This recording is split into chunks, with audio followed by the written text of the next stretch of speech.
Hello everybody and welcome. My name is Andrew and I'm going to take you through the bite-sized learning for today. What is bite-sized learning, you ask? Bite-sized learning is getting as much information in as possible in a really fun, creative way in the shortest amount of time. Now, why am I doing this bite-sized learning series? Because I want to keep the learning going.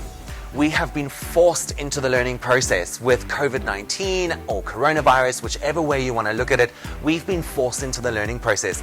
We've learned about ourselves. We've learned about other people. We've learned about our habits. We've learned about our behaviors. Now, why not keep that learning journey going and make it more fun and interactive?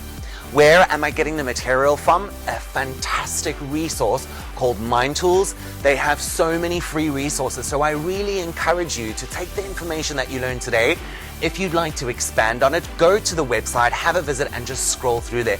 They've got blogs, tools, toolkits, anything that your heart desires when it comes to learning, you'll find on MindTools. Now, today's topic is getting creative or finding that creative thinker within. Many of us don't see ourselves as being creative, but it's all about the mindset. Your mindset is affected by everything around you. Your environment, what you eat, the people you see, the people you speak to, the people you follow on Instagram, your social media activity, all of that affects your mindset. And if you're stuck in a mindset of, I'm not creative, then you probably won't be. But here's the secret. Creativity is a skill, there's no doubt about that, but it is a skill just like any other skill that you can develop. You can get really competent about being creative, and I'm going to give you a couple of tools together with MindTools today to use in order to expand and stretch yourself out of that comfort zone. Can you get creative is the question on everybody's mind. Of course you can get creative. You can work on improving your creativity. And just like acquiring any other skill, you're going to have to learn and take and practice it. When you practice things, the first time is going to be uncomfortable, the second time is going to be uncomfortable. Eventually by the third or fourth time, then you start cruising and it slowly but surely becomes a habit and you change that mindset. You change the way you're thinking. It's neuroplasticity at its best.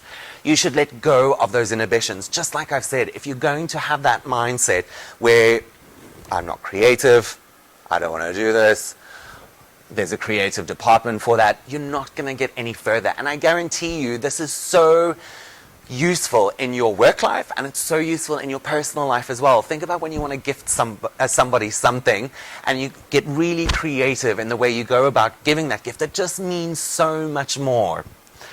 When you urge yourself to try new things and look at things differently, you'll build the confidence. Now, you're not going to be a creative superstar from the word go or after this 10-minute video, but the most important part is you're going to take that first step. And now, confidence isn't something that just appears or something that you're born with. It's little steps of courage that you take along the way that build your confidence. You've probably heard about brainstorming. It's an activity where you get a lot of people into the room, you get them around a table, and you just let ideas flow without judging anybody with their ideas. And then there's various steps that you take from there in order to pick the most viable ideas. But have you heard about reverse brainstorming? Now, reverse brainstorming is changing that mindset that I was talking about a little earlier. And instead of going, how can I solve the problem, which is what we are conditioned to immediately go through, is look at the problem and how I'm going to come up with a solution. Why don't you ask the question, how could I cause the problem? Immediately, that change in mindset, that new pathway that you formed in your mind to think about is going to go, oh, this doesn't feel right. Lean into that resistance and think, if I was capable of causing this issue that I'm currently dealing with, how would I go about that? And through those steps and reverse brainstorming through those steps, you'll probably come out with a solution a lot sooner than you think. Another example of a question is, how could I not achieve the results that I want? Because you want to achieve the results so much, not achieving them might also encourage you and motivate you to realign that displacement between where you are right now and where the goal is that you want to achieve. Sometimes the best way to improve your product or service is to think about the worst case scenario. If you think about the worst case scenario and what could possibly go wrong, you're probably going to come up with solutions that you have them ready that are reactive instead of responsive. Another really useful tool is Starbursting. Now, Starbursting is a creativity tool that encourages you to ask questions instead of just trying to find whole solutions. And what do some of those questions look like? It's the who, it's the what, it's the when, it's the where, it's the why, and it's the how.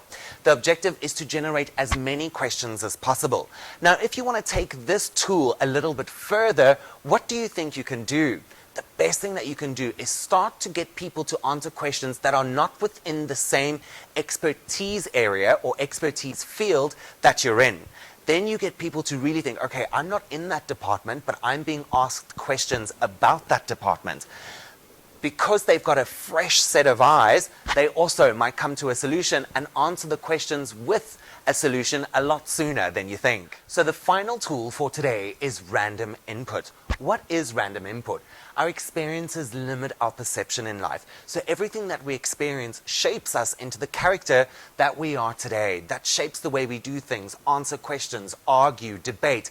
It really forms the foundation of who we are as a person. But our experiences, if you let them do that, tend to limit us as a person and limit the way we think we should be answering questions or think we should be solving problems. What does random input entail? That entails taking the problem that you currently have together with your brainstorming and taking a completely random word that has absolutely nothing to do with the situation. And when you're doing the brainstorm and you're putting sentences together or you're trying to form whole answers, making sure that that random word fits. What is happening in your mind when you do that? You're taking your experiences, you're taking the things that you think you should be doing, and you're taking this random word that makes no sense. So you're causing a bit of a discrepancy there. But because the mind is a beautiful piece of machinery, it's going to want to find an answer in order for us to move on. So now you're going to be, again, very present in the moment because this is a foreign object that is being brought into your brainstorming. So the best way to do that, bring your random input in, this random word, try and fit it into one of your solutions, and then go further down this path of trying to find a solution. You'll be very surprised at the answer that you come out with. Doing this is going to, with practice, is going to allow you to really get those creative juices flowing. That brings us to the end of our bite-sized training today. Just a little bit of a recap. Before I let you go, we all have the potential to be creative. Remember, your mindset is everything. Change your mindset if you want to become creative. You're not going to be a creative guru from the start, but if you start taking those little steps one by one, you'll get there. There is no correct way to get creative. Don't be too hard on yourself if you don't get it right or come to the most amazing answer once you've started getting creative. Reverse brainstorming. Ask yourself how you could cause the problem instead of finding a solution for it, and that's a creative way of thinking.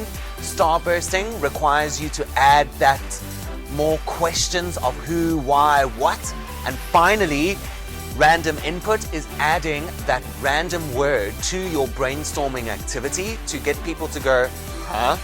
That's the whole point. Create those new neural pathways in your mind and explore new paths to get creative. These are just several of many creative techniques that you could use. There are resources all over MindTools. Comment below if you've got a tool that you've used in the past for getting creative and share it with the rest of us. Thank you for tuning in and have an amazing day.